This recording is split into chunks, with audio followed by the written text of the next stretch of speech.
Hello everyone, कैसे हैं आप सब लोग। So here is the lecture number 36 जिसमें हम पार्टनरशिप का पार्ट 10 करने जा रहे हैं।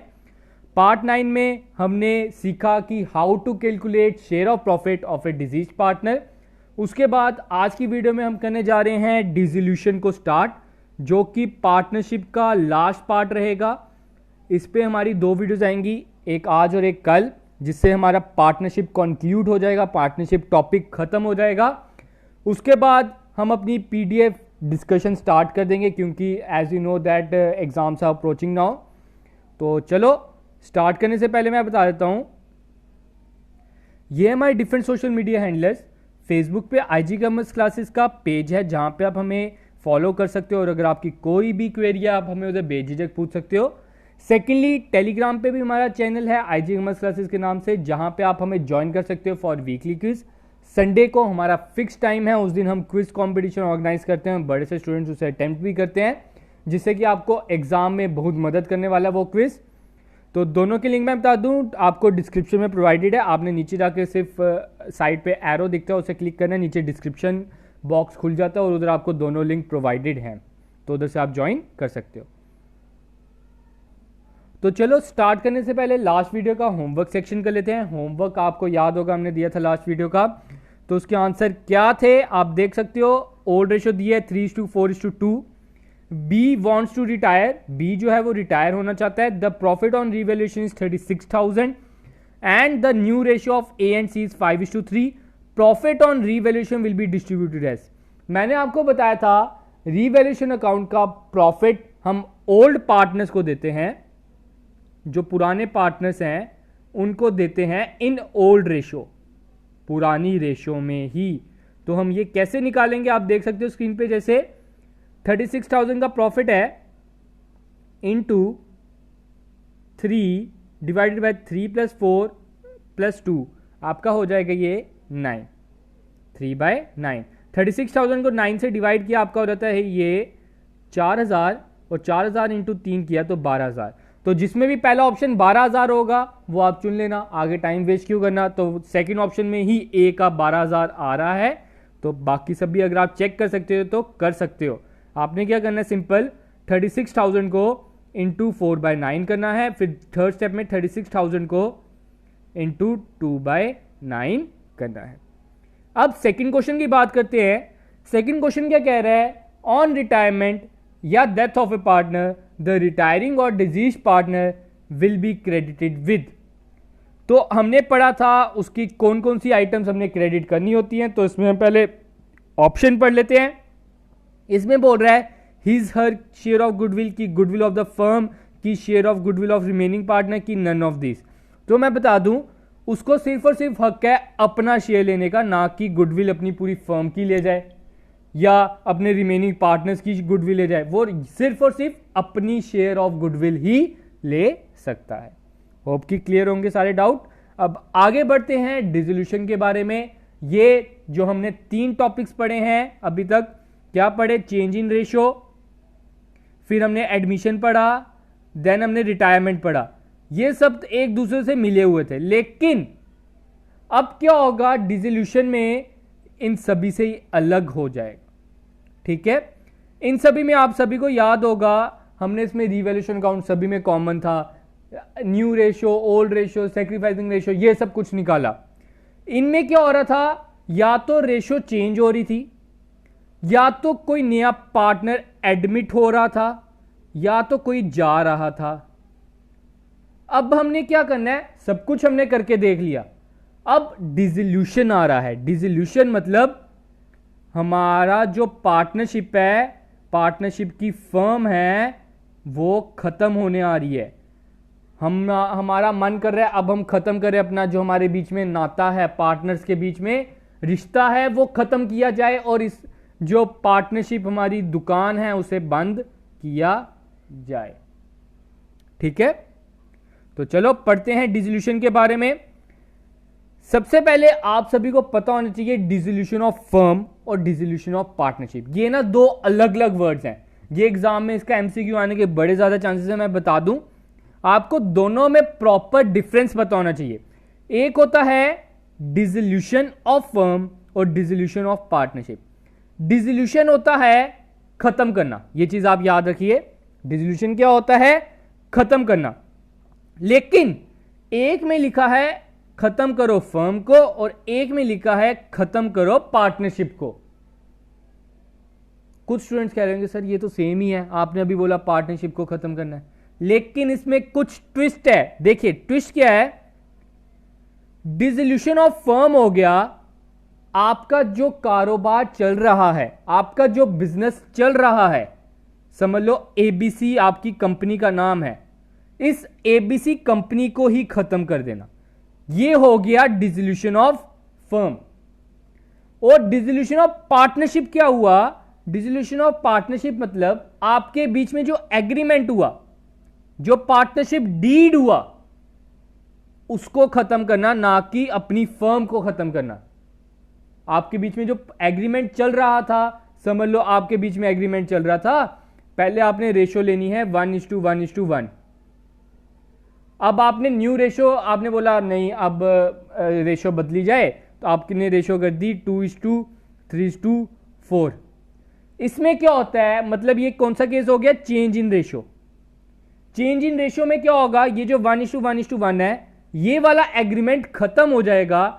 अब क्या होगा? नया एग्रीमेंट बनेगा। ये नहीं है कि आपने जो पुराना एग्रीमेंट चल रहा था उसके ऊपर रबर या वाइटनर यूज किया, उसके ऊपर आपने ये रेशो बना दी, ऐसा नहीं है।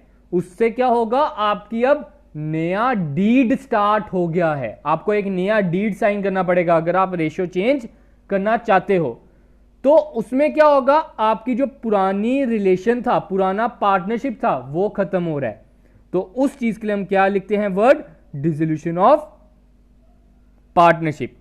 आपसे अब एमसीक्यू में पूछा जा सकता है कौन कौन से केस में डिसोल्यूशन ऑफ पार्टनरशिप होता है। तो मैं बता दूं, जो हमने पहले पढ़ चुके हैं वो सारे केसेस डिसोल्यूशन ऑफ पार्टनरशिप है। जैसे कि मैंने लिखे हैं change in profit sharing ratio, admission of partner and retirement of partner. इन तीनों केसेस में आपकी जो पार्टनरशिप फर्म है वो डिसोल्यूशन मतलब आपकी जो रिलेशन था वो खत्म हो रहा है और एक नया रिकॉन्स्टिट्यूट हो रही है आपकी फर्म। लेकिन जो ये डिसोल्यूशन ऑफ फर्म है, ये क्या होता है? एक बार हम पढ़ लेते हैं। Means termination of partnership among all the partners.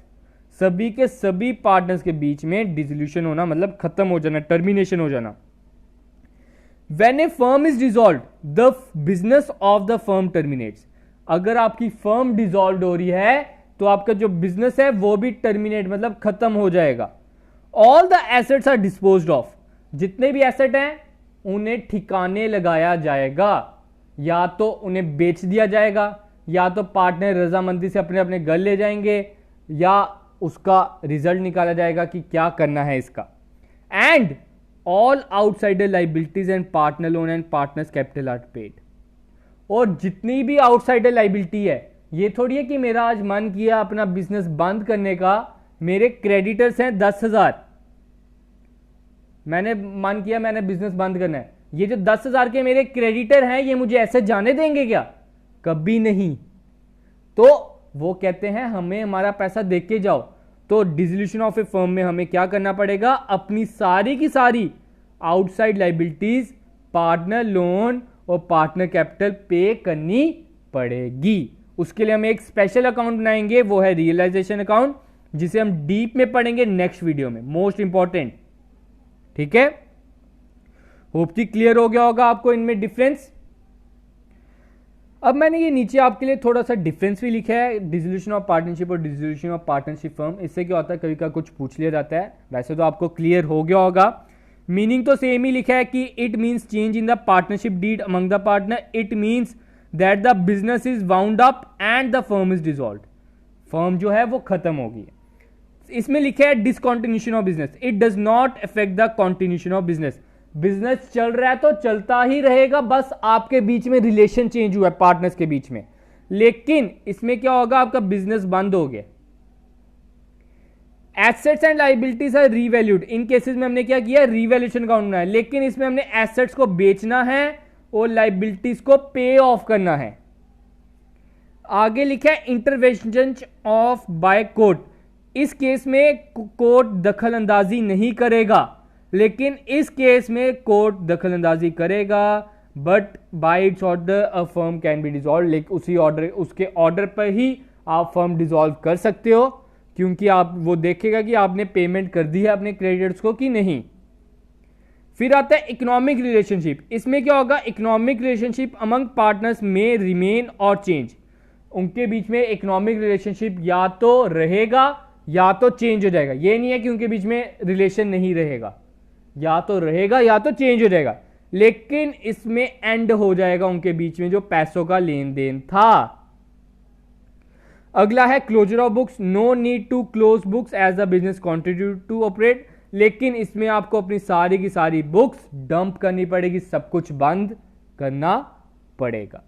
तो ये था इसके मेन पॉइंट्स, आपने ये चीज याद रखनी है। मेन चीज क्या है, इसमें बिजनेस चलता रहता, बंद हो जाता है, इसमें बिजनेस चलता रहता है। डिसोल्यूशन ऑफ पार्टनरशिप में बिजनेस चलता रहता है। तो चलो अब थोड़ा सा डिस्कस कर लेते हैं modes of dissolution of firm. क्या क्या तरीके हैं फर्म डिसोल्यूशन होने के। पहला तरीका उन्होंने बताया है, अगर आप अपना बिजनेस बंद करना चाहते हो, बिजनेस खत्म करना चाहते हो, तो पहला तरीका है डिसोल्यूशन बाय एग्रीमेंट। एग्रीमेंट के थ्रू आप अपनी फर्म को डिसॉल्व कर सकते हो या खत्म कर सकते हो। तो उसमें मैंने क्या लिखा है, अ फर्म में B dissolve with the consent of all partners. अगर तो ऑल पार्टनर्स मान गए हैं कि हम करना चाहते हैं बिजनेस, इसको खत्म करना चाहते हैं, तो बाकी सब क्या करेंगे, मैं जाऊंगा, आप बिजनेस बंद नहीं कर सकते। ऐसा कभी नहीं हो सकता। जब सभी पार्टनर्स राजी हैं, वो कर सकते हैं अपना बिजनेस बंद। सेकंड बोला in accordance with the contract between partners. अब कभी कभार क्या होता है, उनके बीच में पहले का ही कॉन्ट्रैक्ट हो गया होता है कि हमने 5 साल बाद, 5 ईयर्स बाद ये कॉन्ट्रैक्ट खत्म करना है, 5 साल बाद ये कॉन्ट्रैक्ट खत्म करना है। तो वो चीज भी क्या आ जाएगी, डिसोल्यूशन बाय एग्रीमेंट, उनके बीच में एग्रीमेंट हुआ है। आगे सेकंड पॉइंट आता है कंपल्सरी डिसोल्यूशन। मतलब कंपल्सरी डिसोल्यूशन, जिसमें बोला जाता है आपको चाहे आप राजी नहीं हो फिर भी आपको डिसोल्यूशन करनी पड़ेगी। उसका रीजन क्या है, that all partner insolvent of all the partners और all partners except one.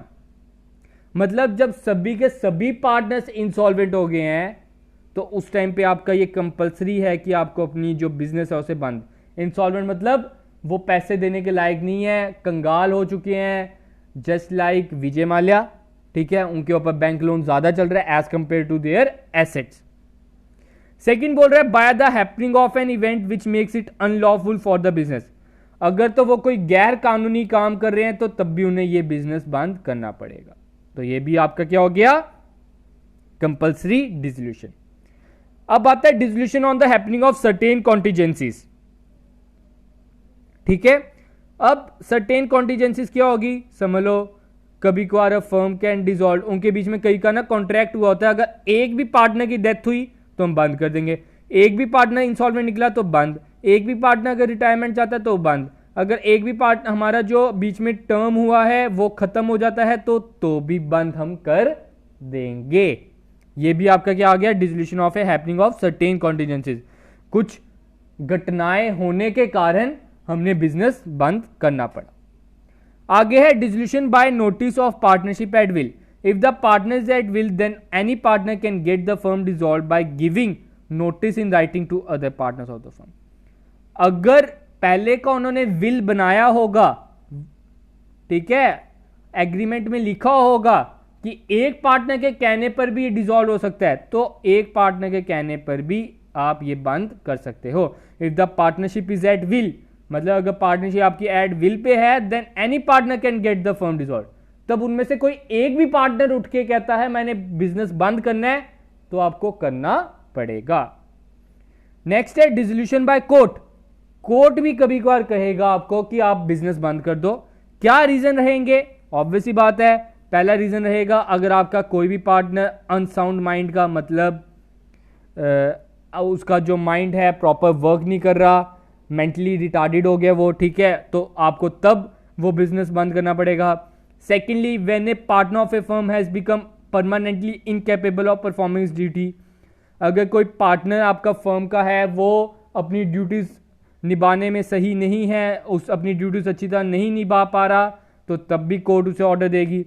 When a partners commit willful और परसिस्टेंट ब्रीचेस ऑफ एग्रीमेंट, अगर कोई पार्टनर जानबूझकर अपने एग्रीमेंट के खिलाफ जाता है तब भी आपको पार्टनरशिप कोर्ट बोलेगा अपना पार्टनरशिप फर्म बंद करो। अगर कोई पार्टनर कोई गिल्टी पाया जाता है, कोई मिसकंडक्ट पाया जाता है, तब भी बंद होगा। When the business of a firm can not carried on save at a loss, मतलब अब बिजनेस के पास और कोई चारा नहीं बचा लॉस से बचने के लिए, एक लॉस ही होते जा रहा है, प्रॉफिट होने का कोई चांस नहीं बचा, तब भी कोर्ट क्या ऑर्डर देगा, भाई साहब बंद कर दो बिजनेस अपना। नेक्स्ट है when a partner has transferred the whole of his interest in the partnership to an outsider, अगर कोई पार्टनर अपना हिस्सा अपना इंटरेस्ट किसी भी आउटसाइडर को दे देता है, उस टाइम पे भी बिजनेस कोर्ट कहता है बिजनेस बंद कर दो। नेक्स्ट है when on any ground the court is satisfied that it is just an equitable that the, अगर कोर्ट पाता है किसी भी सिचुएशन में कि ये बिजनेस बंद होना चाहिए, उसे प्रॉपर बताना पड़ेगा, जस्टिफिकेशन देनी पड़ेगी कोर्ट को, तो वो बिजनेस बंद होना चाहिए, हो जाएगा। ठीक है, होप की क्लियर होगी होंगे। What are the different modes of, पहला मोड आ गया dissolution by agreement, compulsory dissolution, dissolution on the happening of certain contingencies, dissolution by notice, dissolution by court. इसमें से आपको कोई भी टॉपिक उठा के ये दे देंगे, आप बोलेंगे उसको बोल देंगे कि which of the following is not the mode of dissolution, तो आपने उधर से करेक्ट ऑप्शन चुन लेना है, आपने बता देना है इनमें से कौन सा मोड ऑफ डिसोल्यूशन नहीं है। अब आगे बढ़ते हैं। अब आप सभी को मैंने बता दिया है डिसोल्यूशन हम करते हैं, डिसोल्यूशन के बाद अब प्रॉपर स्टेप्स क्या रहते हैं। प्रॉपर स्टेप आपका रहता है, पहला काम आपने करना है रियलाइजेशन अकाउंट बनाना है। रियलाइजेशन अकाउंट क्यों बनाते हैं, इसमें हम क्या करेंगे, अपनी लाइबिलिटीज को पे ऑफ करेंगे, लाइबिलिटीज को पे ऑफ करेंगे और एसेट्स को डिस्पोज। ठीक है, क्योंकि अब हमने बिजनेस खत्म करना है, हमने एक एसेट्स रख के क्या करना है, हमने लाइबिलिटीज रख के क्या करना है, तो एसेट्स को dispose and liabilities are paid off, और उसके बाद कोई भी प्रॉफिट होगा वो हम पार्टनर्स को बांट देंगे in their profit sharing ratio. फिर सेकंड स्टेप क्या होता है, पार्टनर्स का कैपिटल अकाउंट बनाओ। रियलाइजेशन तो बना लिया, अब क्या करना है, पार्टनर्स का कैपिटल अकाउंट बनाना है। जो भी प्रॉफिट हुआ, जो पैसा पड़ा है कैपिटल का देने वाला, वो पार्टनर्स को कैपिटल के थ्रू दे देंगे। कैपिटल के बाद हम बनाते हैं कैश अकाउंट। कैश अकाउंट क्यों बनाते हैं, इसमें क्या होता है, हमारा debit is equal to credit होना चाहिए, क्योंकि अब बिजनेस में तो हमने कोई कैश रखना नहीं है। अगर हमारा debit is equal to credit नहीं आता तो इसका मतलब है हमारा ऊपर से कोई गलती हो गई है। तो कैश अकाउंट बनाने की आपको वैसे जरूरत नहीं है, आपको बस पता होना चाहिए प्रॉपर सीक्वेंस क्या है। पहला सीक्वेंस है रियलाइजेशन अकाउंट, सेकंड वन है partner capital account, third one है कैश अकाउंट। आप कोई भी बुक खोलो उसमें आप देख सकते हो ये तीनों अकाउंट इस सीक्वेंस वाइज ही बनते हैं। ठीक है, अब देखो कैश अकाउंट में debit is equal to credit क्यों होना चाहिए। देखो हमने तो बिजनेस खत्म करना है, हमने क्या करना है, मैंने क्या बोला, रियलाइजेशन का मेन मकसद क्या है, to dispose of asset and to pay your liability. तो जितना भी पैसा होगा आपके पास उसे क्या करना है, आपने पे ऑफ करना है। अगर फिर भी पैसा बच जाता है तो वो हम पार्टनर्स को दे देते हैं। तो उस हिसाब से आपका हमेशा debit is equal to credit होना चाहिए। अब बात आती है कि आपका पेमेंट करने का सीक्वेंस क्या होना चाहिए। ये मोस्ट इंपॉर्टेंट टॉपिक है, समझ लीजिए एक बारी। मैं सिंपल सी एक स्लाइड बनाई है, इसमें आपको सब कुछ क्लियर है। आपने पेमेंट किस सीक्वेंस में करनी है समझ लो, मैं आपको एग्जांपल देके समझाता हूं। आपके पास पड़े हैं 1000 रुपए, आपके पास पैसे हैं 1000 रुपए, आपकी एक्सटर्नल लाइबिलिटीज हैं 800, पार्टनर्स लोन है 100 और पार्टनर्स कैपिटल है 150।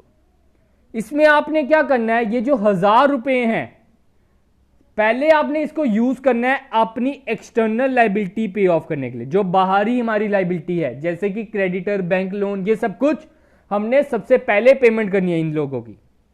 ठीक है, तो सबसे पहले मैं क्या करूंगा, इन्हें 800 दे दूंगा। अब मेरे पास कितने बच गए, 200 रुपए। फिर लाइबिलिटी पे ऑफ करने के बाद मैं दूंगा पार्टनर्स को लोन पे पैसा। अगर कोई मेरे पार्टनर का लोन है, सेकंड प्रायोरिटी मैं किसको दूंगा, कोई पार्टनर ने अगर लोन दिया हुआ बिजनेस को तो उसको पेमेंट की जाए। फिर एंड में जो पैसा बच जाता है वो हमने पार्टनर को देना है। एंड में जो पैसा बचेगा वो ही हमने पार्टनर को देना है। कितना पैसा बच रहा है, 100, तो मैं इस पार्टनर को 150 की जगह 100 ही दूंगा। बेचारे को 50 का लॉस झेलना पड़ेगा, क्योंकि ये अपना ही बंदा है। बिजनेस कहता है तू भाई अपना ही बंदा है, पहले हमें एक्सटर्नल वालों को देने दे, फिर हम तेरे लोन का पैसा दे देंगे, फिर उसके बाद तेरी कैपिटल की पेमेंट करेंगे। तो आपने ये सीक्वेंस याद रखना है। पहला क्या है, एक्सटर्नल लाइबिलिटी पहले पे करनी है, then partners loan and then partners capital. तो आज के लिए हमारा टॉपिक इतना ही था। नीचे आपके लिए होमवर्क है। नेक्स्ट वीडियो में बता दूं हमारी मोस्ट इंपॉर्टेंट जाने वाली है, जिसमें हमने कंक्लूड करना है पार्टनरशिप को, जिसमें हम पढ़ेंगे रियलाइजेशन अकाउंट। डीप में पढ़ेंगे ये होता क्या प्रॉपर इसका फॉर्मेट के साथ, और एक क्वेश्चन आपके लिए लेके आएंगे रियलाइजेशन अकाउंट पे। ठीक है, तो अब आपके लिए ये होमवर्क है, 3 क्वेश्चन। इसका आंसर आप कमेंट सेक्शन में लिख देना। पहले बोल रहा है retirement and death of a partner. जो रिटायरमेंट और डेथ है पार्टनर की वो क्या है, डिसोल्यूशन ऑफ फर्म है कि डिसोल्यूशन ऑफ पार्टनरशिप एग्रीमेंट, कि मे और may not dissolution of partner agreement, कि नन ऑफ दिस। इनमें से आपने सही आंसर चुन लेना है। सेकंड है द पार्टनरशिप फर्म में come to an end due to the, जो पार्टनरशिप फर्म है वो कब खत्म होगी, किस टाइम पे खत्म होगी, इनमें से आपने चुन लेनी है। Third one, dash of partner will be paid of before the settlement of partner capital. ऊपर मैंने आपको सीक्वेंस बताया, हाँ आपने इसमें बताना है पार्टनर का सबसे पहले क्या पे ऑफ करना है बिफोर हिज कैपिटल। तो आपने इसका आंसर राइट कमेंट सेक्शन में लिख देना है। तो हमारा आज का लेक्चर इतना ही था। होप कि आप सबने एंजॉय किया होगा। बड़ी जल्द मैं फिर से बता देता हूँ, हमारी अब पीडीएफ डिस्कशन हम स्टार्ट करने वाले हैं, जिसमें हम टॉप 1000 एमसीक्यू पढ़ेंगे। ठीक है, जिसमें से आपके टारगेट रहेगा 25 प्लस आप सभी टच करके जाएं, जो प्रॉपर उन वीडियोस को देखेगा। तो होप कि आप सभी को इन वीडियो से मदद मिल रही होगी। तो आज के लिए हमारा इतना ही। Thank you guys, have a good day and enjoy your day guys.